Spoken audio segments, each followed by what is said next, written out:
Sabemos que la actividad laboral cumple un papel fundamental en la vida de cualquier ser humano, ya que es un espacio en el que nos permite desarrollar nuestras potencialidades, nuestras habilidades, y que a la vez también nos sirve como fuente fundamental para el sustento económico tanto de la persona como también del entorno familiar.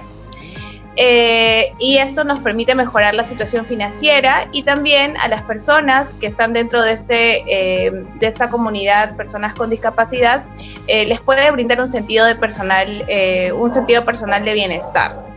Entonces, para poder comprender mejor la situación de las personas con discapacidad en este medio laboral, vamos a iniciar conociendo algunos cuantos conceptos que nos puedan ayudar a entrar en contexto. Braco y Zucarrat nos dice que hablar de inserción laboral es hablar de brindar oportunidades para el empleado con discapacidad. Para ello es importante crear entornos laborales abiertos, accesibles, para el aprendizaje mutuo en interacción tanto del equipo humano con la persona con discapacidad y viceversa. Asimismo, Jordán de Urríez y Verdugo en el año 2003 señala que la inserción laboral en discapacitados es un proceso mediante el que se tiene como objetivo final el empleo integrado en empresas normalizadas, es decir, el trabajo exactamente igual con iguales condiciones de tareas, en sueldos y horarios que el del otro trabajador sin discapacidad, refiriéndonos a empresas en donde la proporción mayoritaria de empleados no presenten discapacidad alguna. De igual manera, Muñoz define la inserción laboral como un medio para el logro de una integración social más plena de la persona con discapacidad. El trabajo tiene para la persona con discapacidad un papel instrumental posibilitador que les permite hacer lo que los demás hacen. Finalmente, podemos entender de todos estos conceptos que la inserción laboral en personas con discapacidad es poder brindarles oportunidades que están adaptadas a las necesidades tanto del mercado laboral como también de las necesidades de estas personas con discapacidad, y obviamente todo con una idea convergente que es poder generar actividad laboral, productividad y bienestar social. Ahora con los tipos de discapacidad.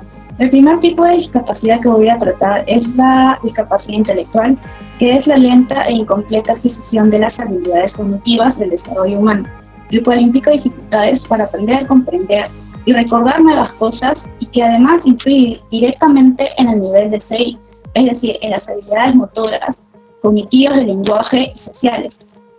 Además, cabe mencionar que la discapacidad intelectual está incluida dentro de las dificultades generales del desarrollo y aprendizaje como uno de los problemas de mayor incidencia. Las personas que son diagnosticadas de discapacidad intelectual sufren diversos tipos de problemas como la subestimación social, de tipo discriminatorio o de marginamiento y exclusión. Por ello, es de vital importancia que sus derechos sean respetados. Por otro lado, es importante también que una persona que ha sido diagnosticada de discapacidad intelectual se le dé apoyo y orientación necesaria a él y a su familia, ya que así puede desarrollar sus potencialidades y fortalezas individuales. También es necesario mencionar que el diagnóstico de discapacidad intelectual solamente puede ser desarrollado por un psicólogo especializado en el ámbito. Por otro lado, tenemos la discapacidad de ceguera, que se define como la pérdida parcial o total del sentido de la vista. Existen varios tipos de ceguera, el cual depende ya del grado o tipo de pérdida de visión, tales como la visión reducida.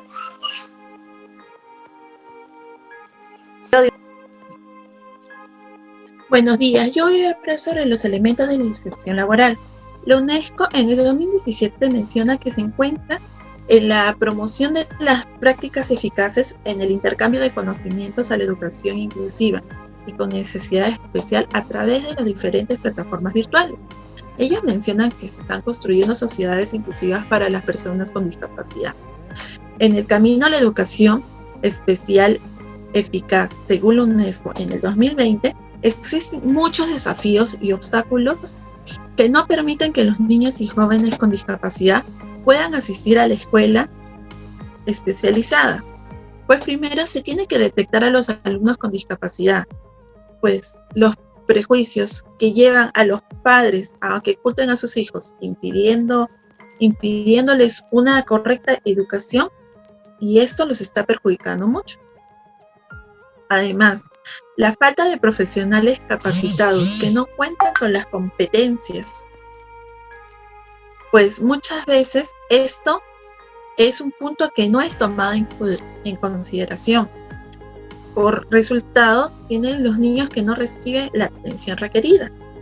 Además, las instalaciones deficientes y mal adaptadas y el material que no es aplicado para la dificultad de los estudiantes es otra de las dificultades. También tenemos la escasez de recursos tanto financieros como humanos que son necesarios para la educación de estas personas. Además, tenemos el apoyo familiar. La colaboración entre la familia y los profesionales es imprescindible en todos los procesos educativos, sobre todo en aquellos que conllevan una especie de dificultad. Gracias.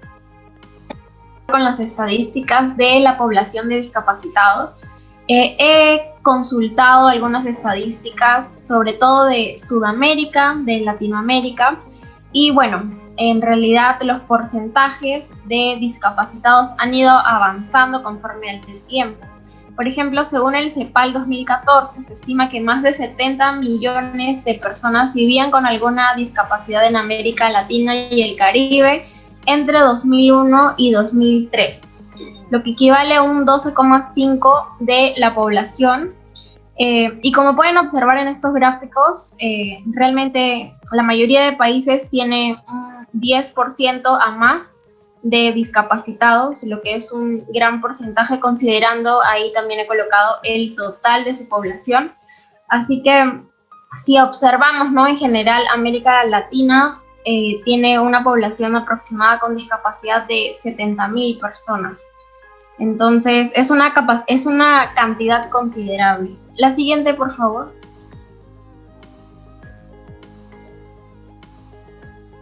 Esto nos lleva a pensar de que son una población considerable dentro del gobierno de cada país. Entonces, se requiere también, digamos, una atención especial. Respecto a la orientación vocacional, esta debe darse para todas las personas. Pero en el caso de las personas con discapacidad, esta es aún vital, podríamos decirlo. Debe ser oportuna y eficiente para que estas personas tengan una autonomía y, bueno, se integren a la sociedad. También el tener una orientación vocacional para estas personas va a favorecer a que se desarrollen, a que se potencien. Esto obviamente con el autoconocimiento, que ellos examinen, y bueno, con el conocimiento del medio en el que ellos viven, ¿no? Ahora, no es posible pensar en que ellos se integren al mundo laboral sin la capacidad acorde a los requerimientos que actualmente tiene el mercado laboral. Entonces se requiere una formación general y también apropiada, ¿no? Para cada uno de ellos según la discapacidad que tengan. Es decir, tenemos que capacitarlos, darles las herramientas necesarias para que ellos puedan adaptarse a la sociedad y realmente puedan sentirse parte de. En cuanto a las fases de la colocación laboral en discapacitados, se ha tratado de adaptar estas fases aquí en nuestra sociedad, en la realidad peruana. Nos hemos basado en un modelo mexicano.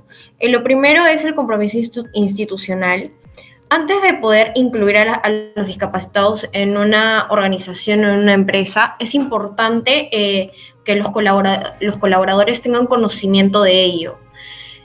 Luego está la sensibilización por medio de un taller o charlas para los colaboradores, para que ellos puedan entender, empatizar con los discapacitados y que puedan eliminar sesgos o miedos e incluso prejuicios que puedan tener de ellos y que puedan tener una nueva perspectiva, porque muchas veces tenemos una idea errónea de las personas con discapacidad.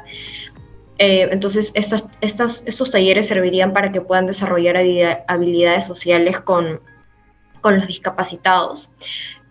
Luego está el análisis de puesto, que es importante tanto para un colaborador normal, entre comillas, como para una persona con discapacidad. Es importante el análisis de puesto para poder ver el perfil, qué competencias debe de tener, qué habilidades y qué funciones debe de cumplir. Luego está el proceso de selección, que se divide en 4 partes. Como ven aquí está la convocatoria, que muchas veces las organizaciones ponen publicidad para llamar colaboradores. En el caso de los discapacitados es importante trabajar con entidades que apoyen a los discapacitados, que conozcan a los discapacitados, para poder identificar, como refiere la PPT, para poder identificar con mayor efectividad el perfil del puesto y que el proceso sea más óptimo. Luego está la entrevista. Aquí se hacen 2 entrevistas. En las 2 se tiene que dar un clima amigable para que el discapacitado pueda desenvolverse de la mejor manera posible. Y en la segunda entrevista iría un familiar. Tiene que ser un familiar que viva con el discapacitado. Luego se da la incorporación laboral.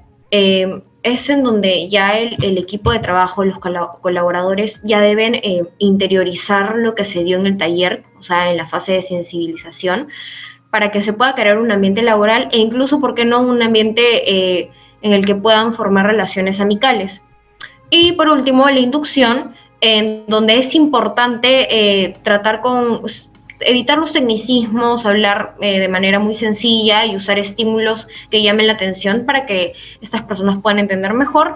Y lo más conveniente es que tengan un guía o una persona que los pueda ayudar a cumplir las labores en la empresa o en la organización. Y por último, la fase de seguimiento, que es ver cómo se va desarrollando la persona con discapacidad en el ámbito laboral, qué tantos beneficios le está dando a la empresa y qué tantos beneficios está teniendo él como persona. Luego están los derechos.